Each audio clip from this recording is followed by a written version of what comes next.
ibalik ng Diyos yung nangyari sa nagdaan at ipakita samantalang hindi pa nangyayari, ipakita naman yung mangyayari sa hinaharap. Sa 2 Korinto 5:10, ganito ang nakasulat, mga kapatid. Sapagkat tayong lahat ay kinakailangang mahayag sa harapan ng hukuman ni Kristo. Ang sabi ni Pablo, tayong lahat kinakailangang mahayag. Si Sislus mahahayag, si Brad Roland mahahayag, ikaw mahahayag, si Brad Resty mahahayag. Tayong lahat sa iglesia ay kailangang mahayag sa harapan ng hukuman ni Kristo. Hindi, yung pala isang araw ng paghahayag. Isang araw pala yun ng unfolding of the things that were kept secret. Diba? Tuloy mo ang basa, kapatid na Luz. Upang tumanggap ang bawat isa ng mga bagay na ginawa sa pamamagitan ng katawan, ayon sa ginawa niya, maging mabuti o masama. Ayon. Doon pala sa harap ng hukuman ni Kristo, mahahayag ang lahat, bawat isa sa iglesia, kapatid na Luz. So may hukuman si Kristo. Ihahayag lahat doon. Kailan yon at ano mangyayari ron? Basahin natin ang 1 Korinto 4:5. Kaya nga, huwag muna kayong magsihatol ng anuman hanggang sa dumating ang Panginoon, na siya ang maghahayag ng mga bagay na nalilihim sa kadiliman at ipahahayag naman ang mga haka ng mga puso.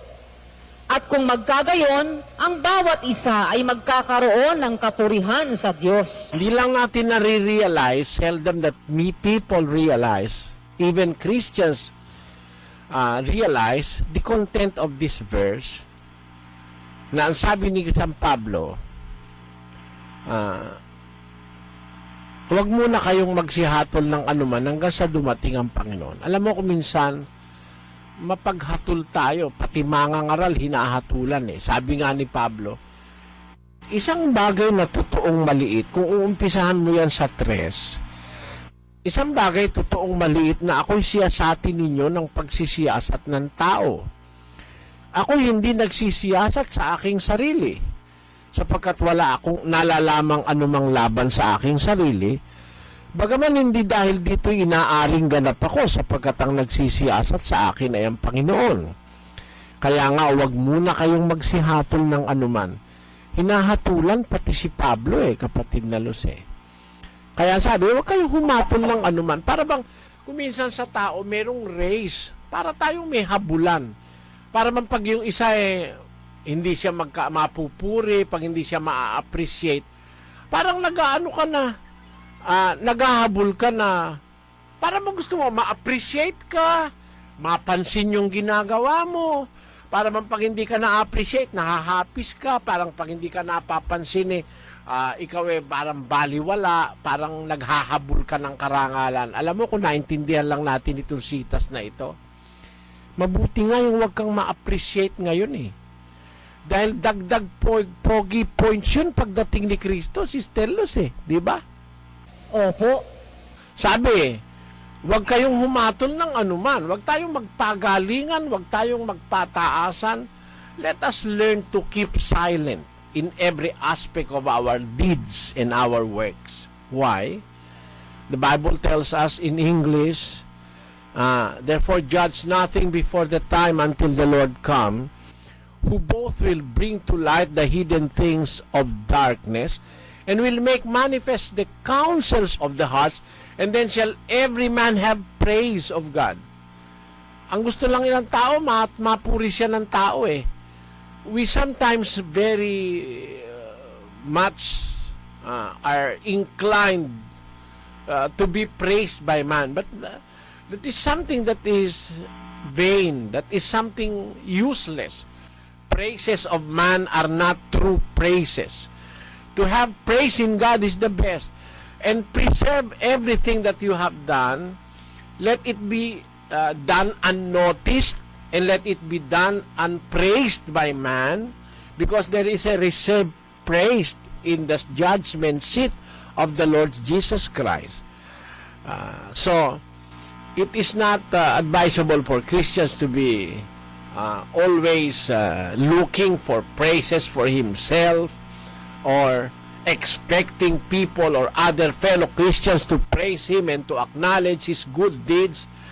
Let your good deeds go unnoticed by anybody, and God has reserved something for you in the judgment seat of Christ. Tandaan nyo mga kapatid, kung hindi ka napansin, hindi na-appreciate yung ginawa mo, hindi na bigyan ng tamang pagpapahalaga yung ginawa mo ng tao, abay may Diyos na nagre-record nito eh. At ang record ng Diyos, perfect, kapatid na Luz. Yung naire-record ng yung nakukuha lang ng camera eh. Pero yung hindi nakukuha ng camera, hindi naire-record yun eh. But it is still part of the truth. Kung ang Diyos ay mag-preserve ng katotohanan, buong-buo yun eh. Nakatago man, nakapreserve sa Diyos. Hayag man, nakapreserve sa Diyos. Kaya sabi ni Pablo, muna tayong humatol ng anuman hanggang sa dumating ang Panginoon, na siya ang maghahayag ng mga bagay na nalilihim sa kadiliman, at ipahayag niya naman ang mga haka ng mga puso, kung magkagayo ng bawat isa. Kita mo yan? Ay magkakaroon ng kapurihan sa Diyos. Meron akong mga kasama, pag pinuna mo, nako, walang tigil ang pangangatwiran, walang tigil. Meron naman akong kasama, natutuwa ako, pintasan mo na, pagalitan mo, hindi na lang kikibo. So kung meron man siyang katwiran, hindi ko na alam yon. Pero maganda yon. Alam mo kapatid na Luz kung bakit?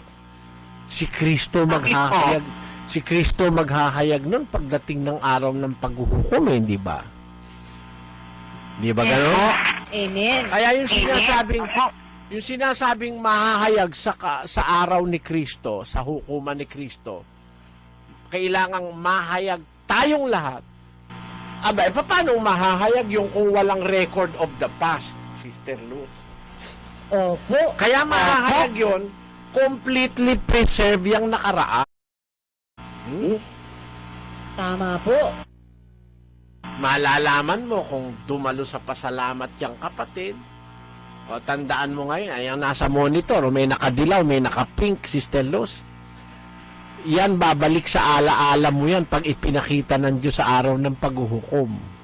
Amen. Nakapreserve yung past eh. Yung nakaraan papakita sa iyo yung nangyari. Kaya nakapreserve yung nakaraan eh. Hinahanap ng Diyos ang nakaraan na. Amen? Amen. Bakit? Para kumpleto yung judgment niya. Di ba ganon, Sister Luz? Para walang makasumbat sa kanya. Eto yan. O, halimbawa, sinabi mo, may tutol ka. Bakit naman po ako hindi isasali? Nanghula po kami sa iyong pangalan. Nagpalayas pa kami ng demonyo. At gumawa kami ng mga milagro.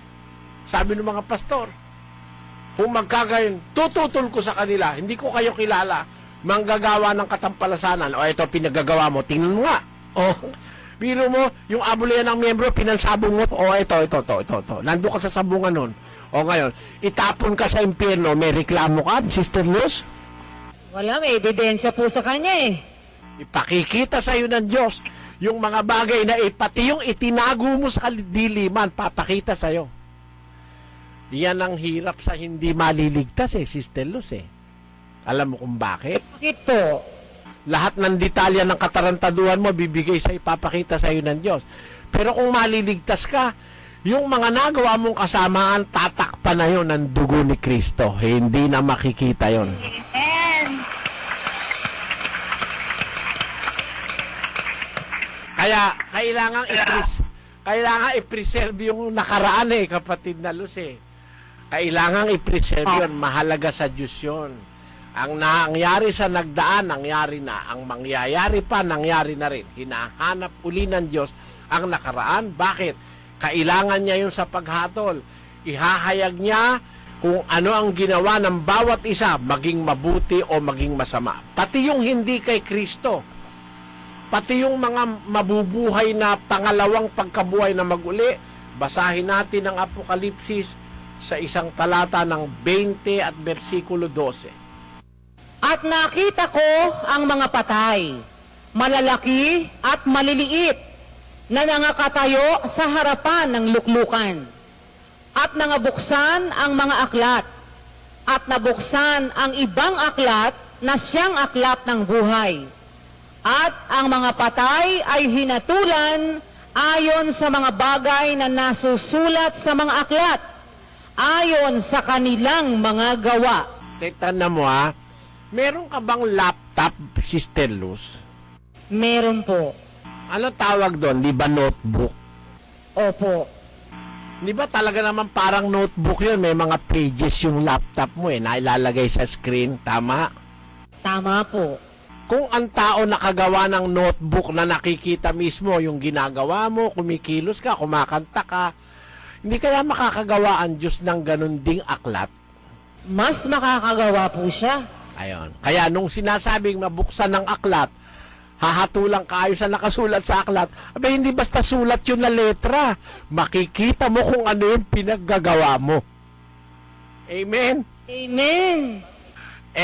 Hatulang ka nga ayon sa ginawa mo, papakita sa iyo yung ginawa mo, hindi mo naman maididinay Makikita mo yung sarili mo ron You will be going back to the past. Opo. Makikita mo yung aktong nagnanakaw ka, makikita mo. Na-record. O kung ngayon hatulang ka, may tutul ka, pinakita sa iyo Bubuksan yung aklat ng buhay ano ba yung aklat ng buhay? Di ba yun aklat ng nangyari habang buhay ka? Merong video yun. Amen. Opo. Ala pa naman yung bubuksan yung aklat, puro salita. Yan nga ang laptop mo, hindi nga puro salita nakikita mo dyan kung yung laptop mo nakapag-record ng video, yung pa kayang aklat ng Diyos ang hindi makapag-record nun. Sige, tanong ko sa'yo. Sagot ka. Tama po talaga? Pati sound naka-record doon. Pati nga yung kaluskus nung nung nagnanakaw ka pwedeng i-record ng Diyos yun Makakatanggi ka ba ngayon pag hinatulang ka niya? O eto ginawa mo, pakita ko sa'yo. Ayon sa iyong gawa, hahatulang ka ayon sa gawa mo Di pakikita sa'yo habang ginagawa mo yon. Amen.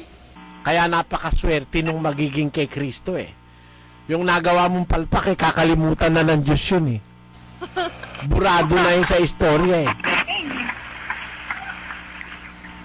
Sana naunawaan nyo mga kapatid